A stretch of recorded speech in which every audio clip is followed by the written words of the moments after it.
people as well. I've been thinking recently, I spoke to Andrew Huberman last week, and he was explaining to me about the similarities between the grief process and the breaking up process. Apparently, neurologically, it's incredibly similar. It's a distance in time and space and something else, I think. And he was talking about how when you go through a breakup, it is the same networks that are activated as through grief. And as somebody that has been to probably far more military funerals than we can remember or would have liked to, how does that inform your advice for people letting go of people that they lose in their life, whether that be through a breakup or through them passing? I talked about this on my podcast one time, and speaking of Jocko videos that are out there, and people have made videos of this, yes, I have definitely lost too many of my friends, and it took me a little while to start getting pattern recognition on what happens, and it's a very clear pattern.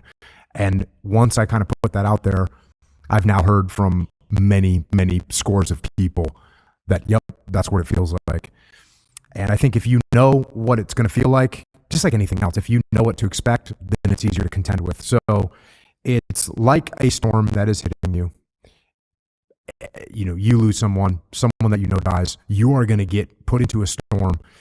And what's scary about it is it's an emotional storm, and you have no control over it. So you're going to break down, start crying. You're going to remember bad things, good things. You're not going to be in control of your emotions, which is very difficult for adults because we're used to having some level of control over our emotions.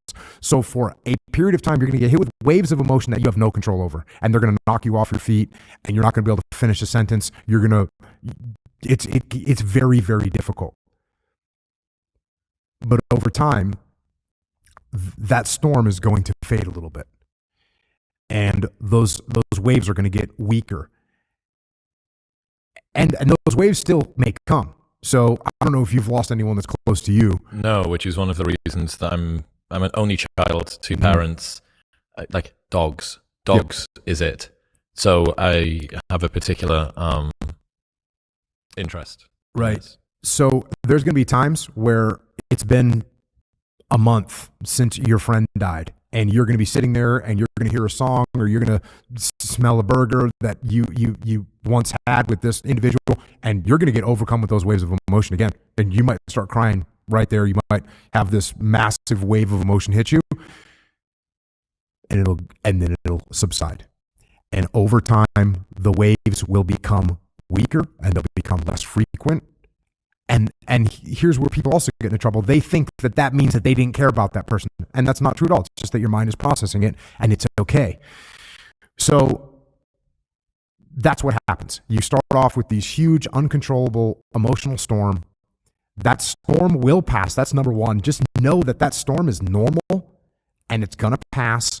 And then it's going to still hit you. But over time, those waves of sadness and sorrow are going to get weaker, and they're going to get less frequent, and that's okay. That's a good thing.